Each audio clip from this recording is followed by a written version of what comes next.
ఎన్నికలకు ముందు చంద్రబాబు నాయుడు గారు పాదయాత్ర చేస్తూ ఆ పాదయాత్రలో మహిళల కన్నీళ్లు చూసినాను. ఆంధ్ర రాష్ట్రంలో ఈ బెల్ట్ షాపుల వల్ల మహిళల ఆయన జీవన విధానమే భారమైంది అని ఆ రోజు ఆయన మాట్లాడడం జరిగింది. ఈరోజు అధికారంలోకి వచ్చిన తర్వాత జీవోను సవరణ చేసి బెల్ట్ షాపులన్నీ అదేవిధంగా బెల్ట్ షాపులు జరుగుతూనే ఉన్నాయి. ఇంకా కూడా ఆ జీవోను సరిచేసి సవరణ చేసి ఈరోజు బీచ్ల్లోనూ ప్రతి హోటల్స్లో కూడా పర్యాటక కేంద్రాల్లోనూ ఈరోజు బార్ లైసెన్సులు ఇచ్చే విధంగా ఆ జీవోను సవరణ చేయడం జరిగింది. ఈరోజు నిజంగా 2 కోట్ల మంది ఈ మహిళల ఆ రోజు కన్నీళ్లు మీరు చూశారని చెప్పారు. ఈరోజు 2 కోట్ల మంది మహిళల ఆ కన్నీటిలోనే మీరు కొట్టుకొని పోతారు. నిజంగా ఈరోజు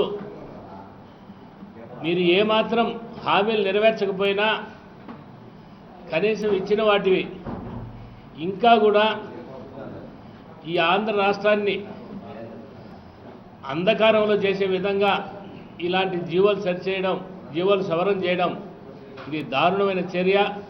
ఇది పూర్తిగా వైఎస్ఆర్ కాంగ్రెస్ పార్టీ ఖండిస్తూ ఉంది. ఇకపోతే ఏది ప్రపంచంలో ఏది జరిగినా అది నా వల్లే జరిగిందని చెప్పుకునే చంద్రబాబు నాయుడు గారు ఈరోజు నిజంగా ఈ 100 నోట్లు 1000 నోట్లు ఇవన్నీ రద్దు చేయాలని నేను నెల క్రితమే చెప్పాను అని ఈరోజు మాట్లాడుతూ ఉంటే ఇది నిజంగా చంద్రబాబు నాయుడు గారు మోడీ గారు మాట్లాడుకొని వారంతా వారి దగ్గర ఉన్న వారి అనుచరులు వారి వారి దగ్గరనంతా మూలధనాన్నంతా దానంతా పూర్తిగా సరిచేసుకున్న తర్వాత ఈరోజు ఏమైనా ఇది రద్దు చేయడం జరిగిందా? ఈరోజు అది కాకపోతే ఈరోజు కేంద్రంలో వాళ్ళు నిర్ణయాలు తీసుకునే కీలకమైన నిర్ణయాలు తీసుకునే విషయాలు ఈరోజు చంద్రబాబు నాయుడు గారికి ఎలా తెలిసాయి? ఈనాడు నవ్యాంధ్రప్రదేశ్లో పరిపాలన సాగుతూ ఉందా? కనీసం అడ్మినిస్ట్రేషన్ అనేది కింద స్థాయి నుంచి ముఖ్యంగా రాష్ట్ర స్థాయిలో ఒక సెక్రటేరియట్ అని కానీ అక్కడ ఉన్నటువంటి అధికారులు కానివ్వండి, అక్కడ ఉన్నటువంటి మంత్రులు కానివ్వండి, మరి కేవలం ఉత్సవ విగ్రహాల్లో తిరుగుతున్నారు తప్పక అడ్మినిస్ట్రేషన్ అనేది ఏ క్వశ్చనా జరగడం లేదు అక్కడ విజయవాడలో ఈరోజు జరిగినటువంటి పరిస్థితి చూస్తే. మరి ముఖ్యంగా మా యొక్క డిమాండ్స్ ఒక్కటే, ఎన్నికల ముందు ఇచ్చినటువంటి హామీలు నెరవేర్చాలా లేదు అని మేము డిమాండ్ చేస్తున్నాం. అంతకుమించి వాళ్ళు చేసే అభివృద్ధి కార్యక్రమాలు మేము అడ్డంపడలే. ఇప్పటికి 18 సార్లు ముఖ్యమంత్రి ఈ జిల్లాకు వచ్చినాడు. ఎంత అభివృద్ధి జరిగింది ఈ 2.5 సంవత్సరంలో అని చెప్పేసి నేను అడుగుతున్నా. మరి ఈరోజు సిగ్గు లేకుండా జన చైతన్య యాత్రలని పేరు పెట్టుకొని తిరుగుతున్నాను. జనాన్ని ఏ రంగం చైతన్యవంతులు చేస్తున్నారు? ఏ డ్వాక్రా మహిళ రుణమాఫీ చేసామని తిరుగుతూ ఉన్నారా? సగర్వంగా తిరుగుతున్నారా? లేకపోతే రైతులకు వచ్చేసి వాళ్ళ యొక్క రుణాలని మాఫీ చేసామని ధైర్యంగా చెప్పుకొని తిరుగుతున్నారా? అది లేకపోతే మహిళలు బంగారు తాకట్టు పెట్టి వ్యవసాయానికి లోన్ తీసుకొని ఆ యొక్క బంగారు అంతా ఇడిపించినని చెప్పి మీరు సగర్వంగా చెప్పుకుంటూ తిరుగుతున్నారా? మరి ఇంతకుముందు రాజశేఖర రెడ్డి గారు ప్రవేశపెట్టినటువంటి ఆరోగ్యశ్రీ ఈరోజు నిర్వీర్యమైపోయింది. ఫీజు రీయింబర్స్మెంట్ వచ్చేసి దానికి కండిషన్స్ పెట్టి దాన్ని కూడా నీరు గాడిచిన పాపం పోయింది ప్రభుత్వం. మరి అన్నిటికి మించి ఈ రాష్ట్ర అభివృద్ధి కోరేటువంటి తెలుగుదేశం పార్టీ ముఖ్యమంత్రి చంద్రబాబు నాయుడు వారి తనయుడు లోకేష్ బాబు నిజంగా ఈ రాష్ట్రం అభివృద్ధి చెందాలంటే అటు వ్యవసాయ రంగము ఇటు ఇండస్ట్రియల్గా రెండో అభివృద్ధి చెందాలి. మరి ఈనాడు ఇండస్ట్రీస్ రావాలంటే ఖచ్చితంగా మనకు ఒక స్పెషల్ స్టేటస్ వస్తేనే ఇండస్ట్రీస్ వస్తాయి. ఎందుకంటే దానికి ఎగ్జెంప్షన్స్ ఉన్నాయి. ఇన్కమ్ ట్యాక్స్ లేదు, కస్టమ్స్ లేదు, సెంట్రల్ ఎక్సైజ్ లేదు, ఇవన్నీ కూడా మనకు ఉండవు. అప్పుడు ఇండస్ట్రీస్ ఎంతమంది అయినా వచ్చి ముందుకు వచ్చి పెట్టేదానికి అవకాశం ఉంటుంది. మరి అటువంటి స్పెషల్ స్టేటస్కే నీరు గార్చి ప్యాకేజ్ అని చెప్పేసి వచ్చినటువంటి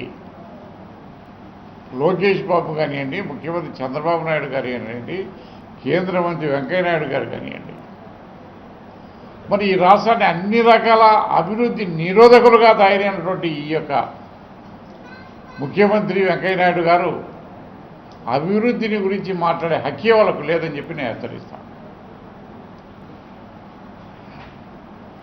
మరి ఎక్కడ అభివృద్ధి జరిగిందంటే ఈ రాష్ట్రంలో ఈ 2.5 సంవత్సరంలో 3 బడ్జెట్లు అయిపోయినాయి. ఇంక ఉండేది 2 బడ్జెట్.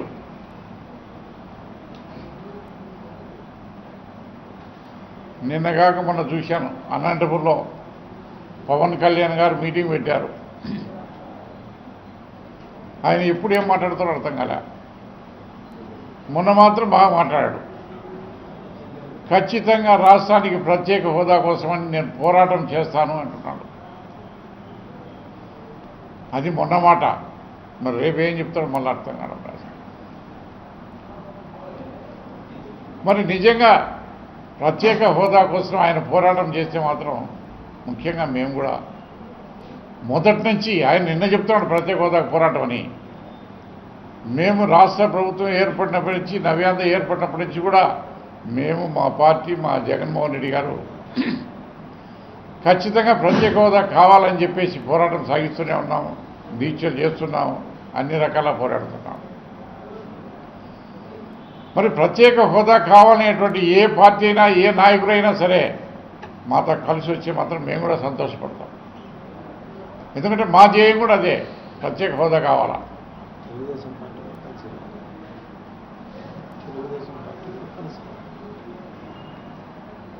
ఖచ్చితంగా ప్రత్యేక ప్యాకేజీ కాదు, హోదానే కావాలా అని చెప్పేసి ఈవెన్ తెలుగుదేశం పార్టీ నాయకులు వచ్చినా కానీ కూడా మేము స్వాగతిస్తాం. ఎందుకంటే మనకు కావాల్సింది మన రాష్ట్ర అభివృద్ధి.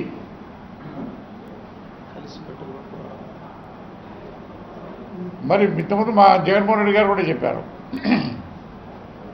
మరి కాంగ్రెస్ ప్రభుత్వం ప్రత్యేక తెలంగాణ కావాలని చెప్పేసి అప్పటి ముఖ్యమంత్రి మర్రి చెన్నారెడ్డి గారి టైం నుంచి కూడా పోరాటాలు చేస్తూనే వచ్చారు. దాదాపు 20 సంవత్సరాలు, 25 సంవత్సరాలు.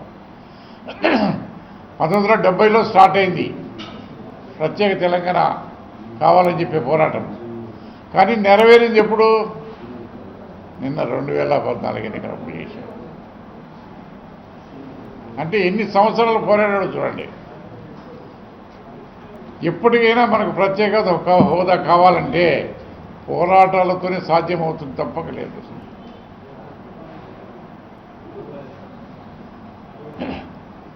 రాష్ట్ర అభివృద్ధిని కోరుకునేటువంటి ఎవరైనా సరే ఈ ప్రత్యేక హోదా విషయమై పోరాటానికి వచ్చేటువంటి ప్రతి ఒక్కరిని కూడా ఆహ్వానిస్తాం. ప్రతి ఒక్కరితో కలిసిమెలిసిగా ఈ రాష్ట్ర శ్రేయస్సు కోసం పోరాడడానికి మేము సిద్ధంగా ఉన్నామని చెప్పేసి మేము తెలియజేస్తాం. మేము గ్రామంలో తిరుగుతున్నాం, గడప గడప కార్యక్రమంలో. మన ఆంధ్రప్రదేశ్ ఆవిర్భావం నుంచి, మనకు స్వాతంత్రం వచ్చినప్పటి నుంచి ఎక్కడైనా ఈ దళితవాడలో ఎస్సీ ఎస్టీ కాలనీస్లో మరి కరెంటు మీటర్లు బిగించిన పాపాన పోయినదా? ఎక్కడైనా ఉన్నాయా? మరి ఈనాడు ఎస్సీలను, ఎస్టీలకు ఖచ్చితంగా మీరు మీటర్లు బిగించుకుంటేనే, లేకపోతే కనుక మీకు పవర్ కట్ చేస్తామని చెప్పేసి బలవంతంగా మరి వారి దగ్గర నుంచి డబ్బులు వసూలు చేసి మీటర్లు ఇచ్చి కనెక్షన్ ఇస్తున్నారు. పేరుకు మాత్రం 50 యూనిట్లు ఉచితం అంటున్నారు. కానీ ఒక బల్బు ఉండేటువంటి ఇంటికి కూడా 500, 1000, 2000, 3000 కూడా వచ్చినటువంటి బిల్లు వస్తాడు ఈరోజు. మరి ఈ యొక్క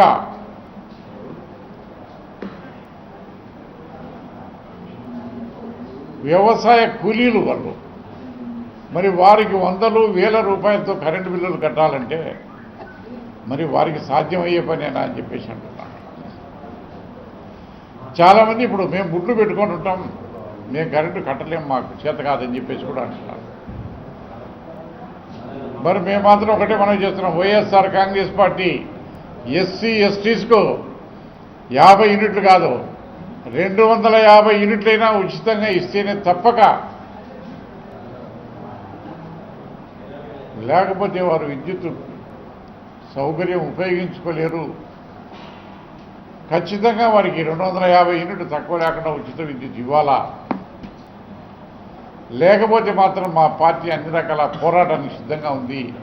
వారి తరఫున వారికి ఉచిత విద్యుత్ ఇచ్చే విధంగా మేము కూడా చర్యలు తీసుకుంటామని చెప్పేసి మేము మనం చేస్తున్నాం. 500, 1000 నోట్లు తీశాం. అది ముఖ్యమంత్రి గారికి ముందే నెల నుంచి చెప్తానే ఉన్నాడు. ఎందుకంటే వెంకయ్య నాయుడు ద్వారా కొంత లీక్ అయినట్టుంది. వాళ్ళన్నీ సగబెట్టుకున్నారు. ఇప్పుడు భారం ఎవరు పడింది? సామాన్య ప్రజలకు భారం పడింది. మరి అన్ని పనులు ఇడిచిపెట్టుకొని బ్యాంకుల చుట్టూ పొద్దు నుంచి సాయంత్రం వరకు క్యూలో ఉంటున్నారు. ఒక సామాన్య 10 ఎకరాలు ఉండే వ్యవసాయ రైతు, ఆ రైతు కూలీలకు డబ్బు ఇవ్వాలంటే మరి అతను పొలం పెట్టుకోవాలా, పొలంలో ఉండాలా, కూలీలతో పని చేయించుకోవాలా, లేకపోతే బ్యాంకుల చుట్టూ తిరుగుతూ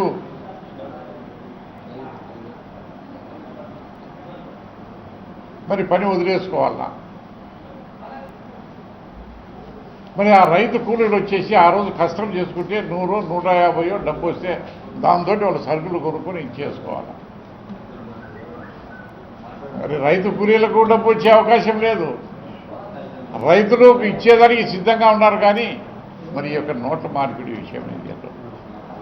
నిజంగా ప్రభుత్వానికి చిత్తశుద్ధి ఉంటే దానికి మేము వ్యతిరేకం కాదు, 50, 500, 1000 రూపాయల నోట్లకు. కానీ ప్రత్యామ్నాయ ఏర్పాటు చేసి ప్రజలకు అసౌకర్యం కలగకుండా అన్ని రకాల ఏర్పాటు చేసి మరి చేస్తే మంచిదే. అంతేగాని మరి ఉన్నట్టుండి రాత్రి సైడ్ ముద్ర చెప్పి ఆయన ప్రధానమంత్రి సింగపూర్ మరి జపాన్కి వెళ్ళిపోయినాడు. అంటే ఈ ప్రజలు ఎట్లున్నారు, ఇలా అవస్థలు ఏంటి, ఇలా సాగులు ఏంటి, సామాన్య ప్రజలు ఎట్లా ఇబ్బంది పడుతున్నారని చెప్పేసి కూడా ఆయన అంటారు. అన్ని అభివృద్ధి నిరోధకులుగా తయారైపోతున్నారు. ఈరోజు ఏ ఇండస్ట్రీ జరగడంలే, ఏ వ్యాపారాలు జరగడంలే, ఏ సినిమా హాలు జరగడంలే, ఏవి కూడా జరగడం, కడాకు బ్రాంతి షాపులు కూడా జరగడంలే.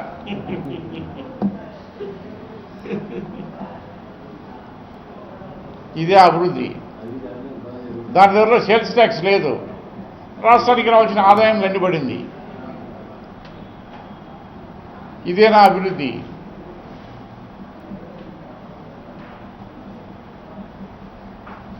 సినిమా హాళ్ళన్నీ ఖాళీగా ఉన్నాయి, ఆర్టీ బస్సుల్లో ప్రయాణికులు లేరు. తిరుమల క్షేత్రం అంత పెద్ద పవిత్ర క్షేత్రం ఖాళీగా ఉంది. నవ్యాంధ్రప్రదేశ్ అని తయారు చేద్దామని చెప్పేసి చంద్రబాబు ఊదరగొట్టి ఇప్పుడు మధ్యాంధ్రప్రదేశ్గా చేసిన పరిస్థితులు మనకు కనపడుతున్నాయి. నారావారి వారిని వాహిని అన్నట్టు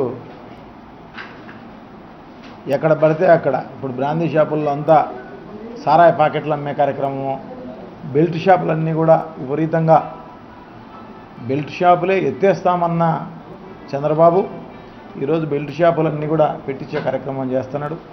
ఇదే కాకుండా బీచ్ల్లో అంతా కూడా బార్లు ఇచ్చే కార్యక్రమం చేస్తున్నాడు. ఏమంటే పర్యాటకం అభివృద్ధి చెందాలి. ఈ రకంగా ఈ ఆంధ్రప్రదేశ్లో పెద్ద ఉద్యమం సాగింది. మొత్తం ఈ మద్యమే బంద్ చేయాలా అని చెప్పేసి.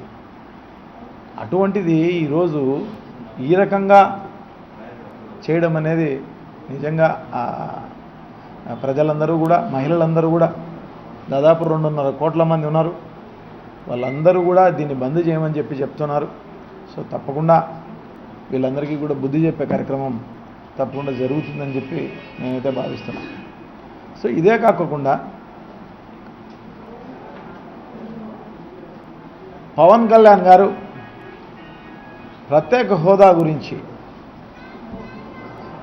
అనంతపూర్లో మాట్లాడిన విధానం మంచిదే.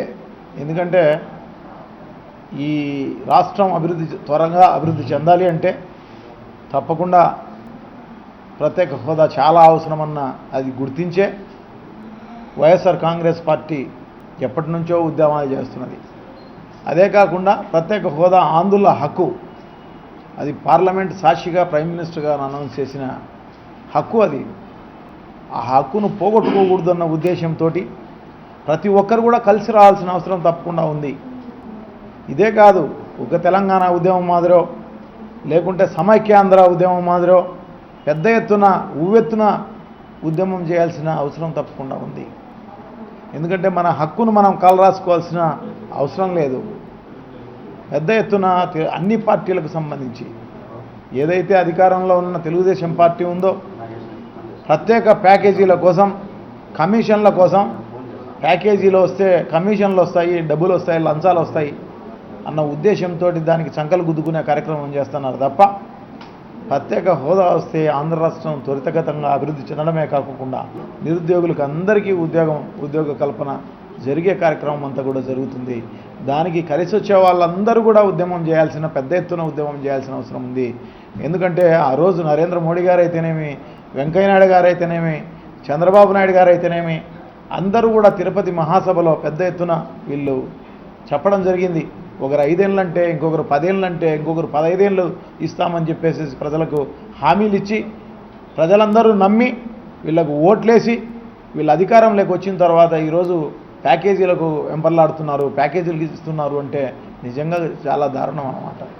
ఇదేదో పని అయిపోయిన తర్వాత తెప్పదగల్లేసినట్టుగా ఉంది తప్ప ఇంకో రకమైన కార్యక్రమం కాదు. తప్పకుండా బీజేపీ ఎన్డీఏ ప్రభుత్వానికి అయితేనేమి కేంద్రంలో, ఆంధ్ర రాష్ట్రంలో ఉన్న చంద్రబాబు నాయుడు ప్రభుత్వానికి తప్పకుండా బుద్ధి చెప్పే కార్యక్రమం తప్పకుండా చేస్తారు. ఎందుకంటే మామూలుగానే చొక్కాలు పట్టుకునే కార్యక్రమం చేయాలి, కానీ వీళ్ళు పోలీస్ పహారాలో తిరుగుతుంటారు కాబట్టి తెలుగుదేశం నాయకులు వీళ్ళందరూ. సో అటువంటి పరిస్థితుల్లో ప్రజలు ధైర్యం చేయలేని పరిస్థితి అన్నమాట. లేకపోతే ఖచ్చితంగా వీళ్ళకి ఈపాటికే బుద్ధి చెప్పే కార్యక్రమం తప్పకుండా జరిగిండు. సో ఖచ్చితంగా వీళ్ళకు, ఎందుకంటే ఈ ఎన్డీఏ ప్రభుత్వానికి అయితేనే తెలుగుదేశం ప్రభుత్వానికి బంగాళాఖాతంలో కలిపే కార్యక్రమం తప్పకుండా జరుగుతుందని చెప్పి తెలియజేసుకుంటున్నాం.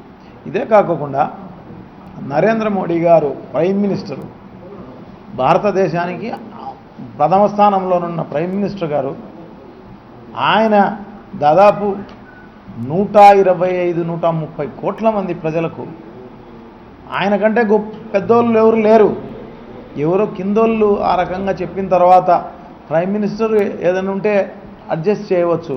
కానీ ప్రైమ్ మినిస్టర్ హోదాలో ప్రజలందరినీ కూడా నిజంగా ఎంత ఇబ్బంది అయిన కార్యక్రమం. ఒక అర్ధరాత్రి 2-3 గంటల ముందు ఈ రకంగా ప్రజలను హింసకు గురి చేసే విధంగా, ఎందుకంటే దాంట్లో నోట్లలో రాసి ఉంటుంది, ఆర్బీఐ గవర్నర్ రాసి ఉంటారు, ఐ ప్రామిస్ టు పే అని చెప్పేసి కింద గవర్నర్ సంతకం ఉంటుంది దీంట్లో. ఆ మాటలు నమ్మి ప్రజలందరూ కూడా ఈ డబ్బులు వాడుకునే పరిస్థితి ఉంటుందన్నమాట. అటువంటిది ఈరోజు అకస్మాత్తుగా దీన్ని రద్దు చేసినామంటే సామాన్య మానవుల పరిస్థితి ఏంది? మీరైతే పెద్ద ఎత్తున పెద్దల పారిశ్రామికవేత్తలు కానీ, రాజకీయ నాయకులు కానీ అందరూ కూడా వాళ్ళందరూ సర్దుకొని ఉంటారు. అందరూ కూడా 2-3 నెలల ముందే తెలుసుకొని ఉంటారు దానికి అందరూ కూడా. ఎందుకంటే చంద్రబాబు నాయుడు గారు కూడా ముందు చెప్పడం జరిగిందనమాట. 500,000 రూపాయల నోటు రద్దు చేయమని చెప్పి నేను చెప్పినా, లెటరు ఇచ్చినా నేను. సో దానివల్లనే ప్రైమ్ మినిస్టర్ చేసినారని చెప్పేసి. సో వీళ్ళందరూ జాగ్రత్త పడి ఉంటారు. అదే కాకుండా ఇది అనౌన్స్మెంట్కు 2 రోజుల ముందు ఈ హెరిటేజ్ కంపెనీ కూడా, అంటే చంద్రబాబు నాయుడు నారా లోకేష్ భార్య ఆధ్వర్యంలో నడుస్తున్న హెరిటేజ్ కంపెనీకి సంబంధించి కూడా ట్రాన్సాక్షన్ అది ఇంకొక కంపెనీకి అమ్మడం జరిగిందనమాట 290 కోట్ల రూపాయలకు. 2 రోజుల ముందే అమ్మడం జరిగిందనమాట. సో ఈ రకంగా అన్ని రకాలుగా సర్దుకొని ఉంటారు వీళ్ళు. సంపాదించిన లక్షల కోట్ల రూపాయలంతా కూడా సర్దుకొని వాళ్ళందరూ కూడా బాగానే ఉంటారు తప్ప మిగతా 125-130 కోట్ల మంది భారతదేశంలో అందరూ కూడా ఈరోజు ప్రతిరోజు ఎన్నో రకాలైన ఆత్మహత్యలు గురయ్యే కార్యక్రమం అన్నమాట. దీనికేం వ్యతిరేకం కాదు, చేయవచ్చు, చేయాలి కూడా. కానీ ఆ విధానమే మంచి విధానం కాదన్నమాట. దానికి సంబంధించి పూర్తిగా నీకు సంబంధించిన ఆ కొత్త నోట్లకు సంబంధించినవి కూడా నువ్వు ఎక్కడికి కూడా చేర్చలేని పరిస్థితి. 4,000 రూపాయలు బ్యాంకులో ఇస్తామని చెప్పినారు, అక్కడ ఇచ్చేది 1,000 రూపాయలు కూడా ఇవ్వడం లేదన్నమాట. ఎందుకంటే లేవంటారు. ఏటీఎంలన్నీ కూడా నో క్యాష్ అని చెప్పేసి ఈరోజు అంతా కూడా రావడం జరుగుతుందన్నమాట. సో దీనివల్ల ఏమైందంటే సామాన్య మానవులందరూ ఇబ్బంది పడడమే కాకోకుండా రైతులకు సంబంధించి అన్ని రకాలుగా రైతులందరూ కూడా అన్ని పంటలు ఈరోజు ఉల్లి అయితేనేమి, మిర్చి అయితేనేమి, ఆ తర్వాత మిగతా పంటలు అన్నీ అందరూ కూడా ఎవరైతే రెడీగా అమ్మే దశలో ఉన్నారో వాళ్ళందరూ కూడా ఈరోజు దారుణమైన నష్టం గురి కావాల్సిన అవసరం తప్పకుండా ఉందన్నమాట. ఎన్నో రకాలైన ఆత్మహత్యలన్నీ చేసే కార్యక్రమం అంతా కూడా జరుగుతున్నాయి. సో ఇటువంటి పరిస్థితుల్లో తప్పకుండా దీన్ని అరికట్టాల్సిందే. కానీ ఈ బ్లాక్ మనీ అయితేనేమి, దాని తర్వాత ఫేక్ నోట్స్ అయితేనేమి, దొంగ నోట్లకు సంబంధించి అయితేనేమి, ఇవన్నీ కూడా నువ్వు అరికట్టవచ్చు. ఈ పద్ధతిలో కాదు, ఇంకొక రకమైన ఇన్కమ్ ట్యాక్స్ డిపార్ట్మెంట్ ఉంది, అదే కాకుండా ఎన్ఫోర్స్మెంట్ డైరెక్టరేట్ ఉంది. ఆత్మహత్యలు గురయ్యే కార్యక్రమాలన్నీ జరుగుతున్నాయి. నిన్న కూడా 3-3 చనిపోయినారన్నమాట. దానికంటే ముందు ఒకరు చనిపోయినారన్నమాట. ఇవన్నీ కూడా కట్టడి చేయాల్సిందే, బ్లాక్ మనీ కట్టడి చేయాల్సిందే, దాని తర్వాత దొంగ నోట్లు కట్టడి చేయాల్సిందే, ఇవన్నీ కూడా చేయాల్సిందే. దాని పద్ధతులు వేరు. అదే కాకోకుండా దీనికి సంబంధించి కూడా నువ్వు పూర్తి ఫుల్ ఫ్లెడ్జ్డ్గా నువ్వు తయారైపోయి నువ్వు చేయాల్సింది పోయి నువ్వు ఈ రకంగా చేసినందువలన ప్రజలందరూ కూడా ఇబ్బంది అయ్యే కార్యక్రమం జరుగుతుందన్నమాట.